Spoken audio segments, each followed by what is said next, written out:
Drink up, Kaz, the night is young. Carlos slammed a Genovian ale on the table in front of Kazha Deinos. Eyeing it mutinously, Kaz shook his head. He wasn't drunk enough to miss the contemptuous eye roll Carlos directed at Draven, nor did he fail to see Draven's dismissive shrug. Man up, Kaz. You've spent too much time hanging around the fuck pit you own. You're starting to act like those bottom boys who work for you. Defiantly, Kaz swallowed a large mouthful of the hazy red liquid. Anything to distract Carlos from contemplating his sexuality. Carlos had been trying to bait him, sure, but the comment illustrated exactly why he couldn't let his guard down around his friends.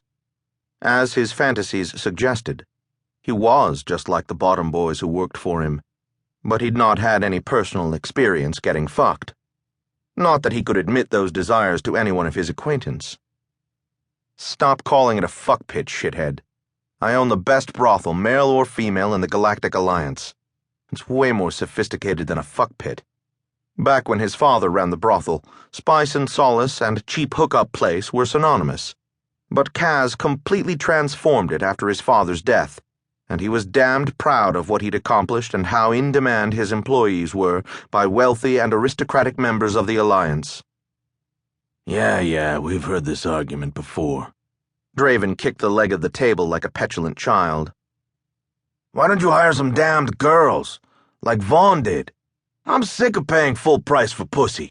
Wouldn't you make more credits? Carlos was wearing his "aren't I smart" face.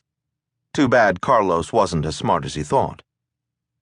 Draven nodded his agreement. Kaz grimaced. His business plan worked, and he had plenty of loyal customers.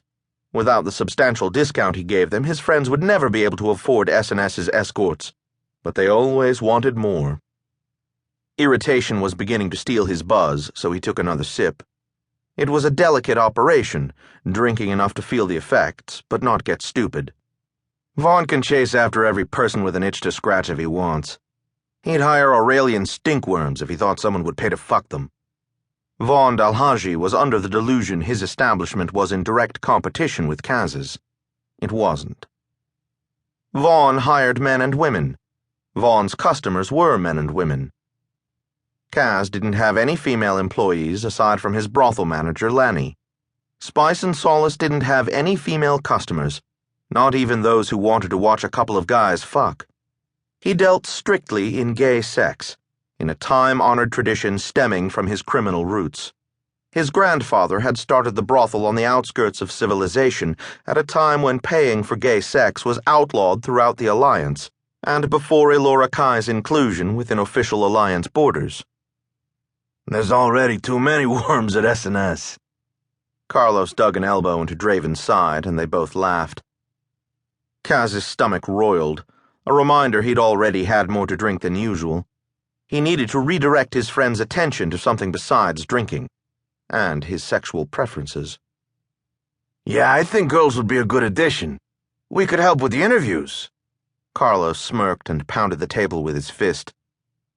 Kaz clenched his teeth. Giving his friends a discount at his brothel hadn't changed anything. They didn't mind taking their pleasure with one of his male escorts.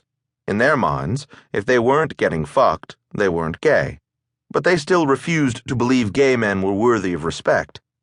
Starbursts and solar flares, if they knew about him. Well, they'd demonstrate their displeasure as painfully as his father had. Haven't you ever tried dating? I hear you can get laid for free. Kaz lifted his cup to his lips.